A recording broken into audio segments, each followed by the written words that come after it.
नमस्कार। मैं संजीव कुमार परातंत्र साधना पथ इस महान कृति के रचनाकार हैं महामहोपाध्याय पंडित गोपीनाथ कविराज जी। इसके तीसरे अंश को आपके समक्ष संक्षेप में प्रस्तुत करने का प्रयास कर रहा हूँ। ज्ञानगंज के सिद्ध महायोगी स्वामी विशुद्धानंद परमहंस देव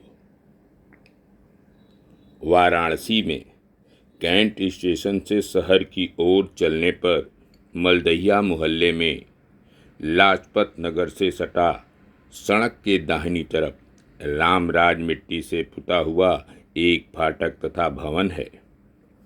इस पर बाहर लिखा है विशुद्धानंद कानन। भीतर सघन वृक्षों, लताओं तथा पुष्पित पौधों से आच्छादित एक बगीचा है, जिसमें बाईं तरफ एक 2 मंजिला भवन है, विज्ञान मंदिर। इसके पहले गोपाल मंदिर, शिव मंदिर आदि हैं। पीछे अंत में साधना स्थल है, नवमुंडी सिद्धासन। विज्ञान मंदिर में नीचे सूर्य विज्ञान के महान साधक विशुद्धानंद जी लोगों से मिलते थे और उनकी फरियादें सुनते थे। यहीं बाबा की भेंट जिज्ञासु ब्रिटिश यात्री पाल ब्रंटन से हुई थी। कोई 60 साल पहले ब्रंटन ने भारतीय सन्यासियों की सिद्धि की खोज में पूरे देश का भ्रमण किया था। उनके अंग्रेजी संस्मरण का हिंदी अनुवाद गुप्त भारत की खोज के नाम से भारती भंडार लीडर प्रेस इलाहाबाद से प्रकाशित हो चुका है। पूरी पुस्तक में उन्होंने 3 सन्यासियों की भूरी भूरी प्रशंसा की है। वे हैं श्रृंगेरी के तत्कालीन शंकराचार्य महर्षि रमण तथा स्वामी विशुद्धानंद। स्वामी विशुद्धानंद के चमत्कारों से पाल ब्रंट विस्मय से भर गए थे। बाबा ने एक चिड़िया को पकड़वाया और उसे मृत कर दिया। इसके बाद ही मंत्र पढ़कर उसे पुनः जीवित कर दिया। जब ब्रंट ने स्तब्ध भाव से बाबा से इसका रहस्य पूछा, तब बाबा ने उत्तर दिया, समस्त संसार और उसके जीव का रहस्य सूर्य है। हमें सारी शक्तियां सूर्य से मिलती हैं। जो कुछ हम देख रहे हैं वह सूर्य के प्रभाव से एक वस्तु को दूसरी वस्तु में तथा मृत शरीर को जीवित प्राणी में बदला जा सकता है।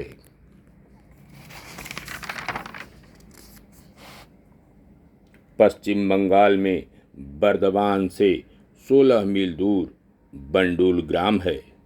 वहीं बंग फाल्गुन मास की 29वीं तिथि को विख्यात चट्टोपाध्याय वंश में श्री अखिल चंद्र की सहधर्मिणी राजराजेश्वरी देवी ने एक पुत्र को जन्म दिया। माँ बाप ने इनका नाम भोलानाथ रखा था। बचपन से ही यह बालक धार्मिक तेज से संपन्न था। इसका शिव से विशेष लगाव था। जब भोलानाथ 14-15 वर्ष के थे, एक पागल कुत्ते ने उन्हें काट लिया। एक सन्यासी की कृपा से उनका कष्ट दूर हुआ तो भोलानाथ ने उनसे दीक्षा लेना चाहा, तो उन्होंने कहा, तुम्हारे गुरु हम नहीं हैं, तुम्हारे गुरु यहाँ से दूर है। जब समय आएगा तब हम तुम्हें गुरु के पास पहुँचा देंगे। कालांतर में वे उन्हें हिमालय स्थित दुर्गम योग आश्रम में ले गए, जहाँ श्री परमहंस देव भृगुराम ने भोलानाथ को बीज मंत्र दिया और योग सिखाया। यहीं परमहंस श्यामानंद ने भोलानाथ को 12 वर्षों तक सूर्य विज्ञान की साधना में लगाए रखा। गुरु श्री परमहंस देव भृगुराम से दीक्षा लेने के बाद उनका नाम स्वामी विशुद्धानंद हो गया था। उन्होंने अपने गुरु से नाभि धौती क्रिया सीखी। किरात धौती तथा किरात कुंभों की सिद्धि भी प्राप्त कर ली। इन सिद्धियों से योगी अपने शरीर को शून्य बना लेता है।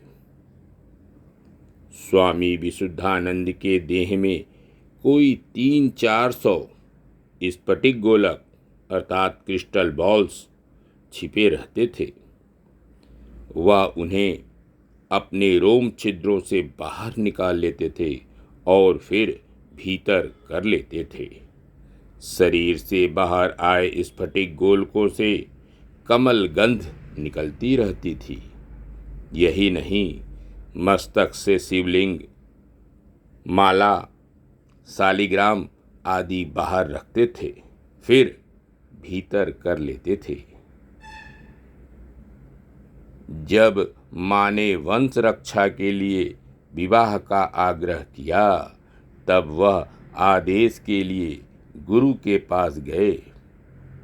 गुरु ने उनकी बात सुनने के बाद कहा कि तुम विवाह कर लो, इससे तुम्हारी तपस्या पर कोई आँच नहीं आएगी। कालांतर में विशुद्धानंद के 2 पुत्र हुए। स्वामी जी दिन तथा रात में 5-6 बार नहाते थे। भीषण सर्दी में भी आधी रात के बाद जल में आधे घंटे तक डुबकी लगाए रहते थे। उनके साधना गृह में एक विषधर सर्प रहता था।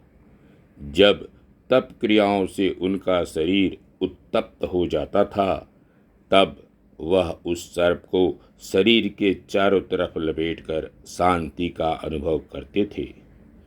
इस सर्प को वह शिवदास के नाम से पुकारते थे।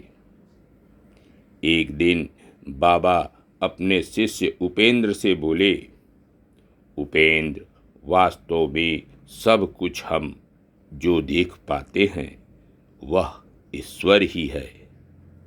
तुम कहोगे कि हम लोग जो देखते हैं क्या उसका कोई अस्तित्व है? हमें भ्रमवश असत्य सत्य प्रतीत होता है।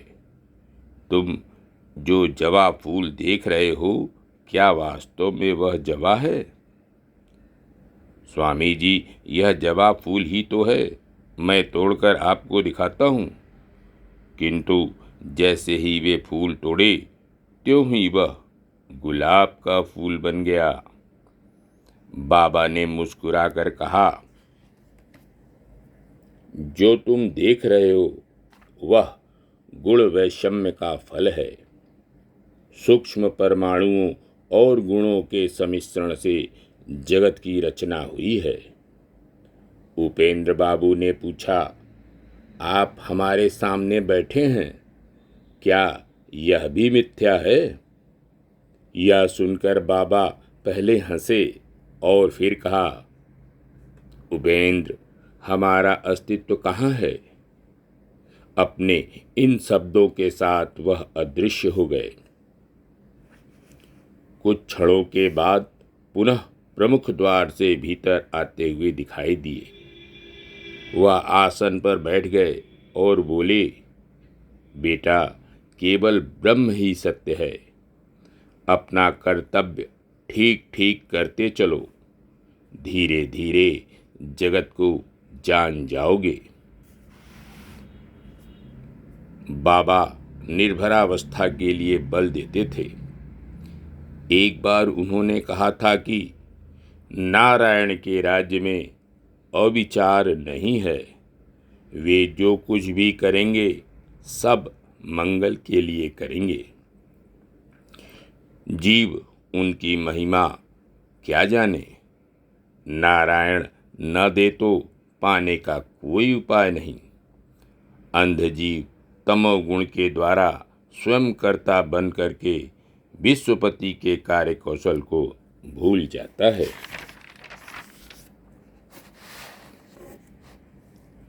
सूर्य विज्ञान की ओर इंगित करते हुए बाबा ने कहा था कि वत्स, सभी कुछ उन्हीं की इच्छा, उन इच्छामयी के प्रति विशेष लक्ष्य रखने से ही सभी विषय भली भांति जाने जा सकते हैं।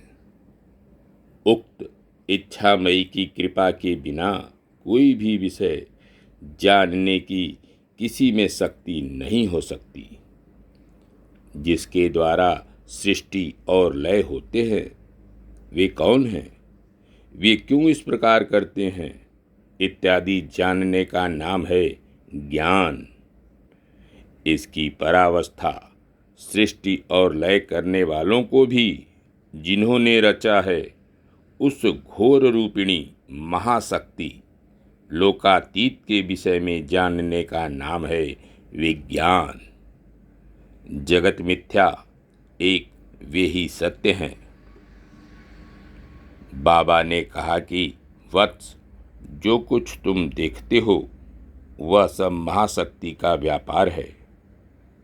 महामाया कृपा शक्ति विज्ञान बल से महाशक्ति का महातत्व स्थूल जगत में उतार ला सकती हैं। असीम महाशक्ति के महाविज्ञान के आलोक द्वारा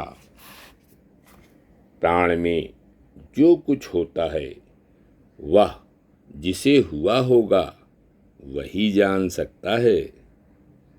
भाषा होती तो लिखा जाता। यह भली प्रकार जाना गया है कि योग और विज्ञान के बिना इस विषय में कुछ भी समझ पाना संभव नहीं है। स्वामी विशुद्धानंद बाबा कहा करते थे कि सहसा किसी में भी विश्वास नहीं करना। विश्वास करोगे तो ठग जाना होगा। इस जगत का प्रत्येक परमाणु तुम्हारे प्रतिकूल है। तुम्हारे मित्र एकमात्र तुम ही हो। तुम स्वयं अपने आप को भूलकर बाहरी मित्रों की ओर आकर्षित न होना। तुमने स्वयं अपने को जगत के भीतर जकड़ कर रखा है। अब जगत में अपने बिखरे हुए उपादान को समेट लो। बस समेटते मात्र ही एक स्थान में तुम्हें अपना पूर्ण आदर्श घनीभूत रूप में दिखाई देगा। वही है तुम्हारी सबसे अधिक प्रियतम वस्तु। जिस प्रियतम की खोज में तुमको इतने जन्मों तक भटकना पड़ा है, इस बार उसे पाकर शांति लाभ करो।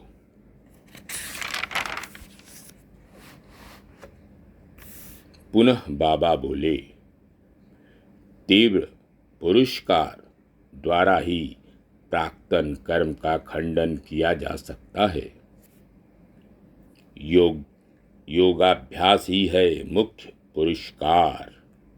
गुरु के निर्देश में योग करने से चित्त शुद्ध होता है और ज्ञान का उदय होता है। ज्ञान के दृढ़ होने पर शुद्ध भक्ति का संचार होता है।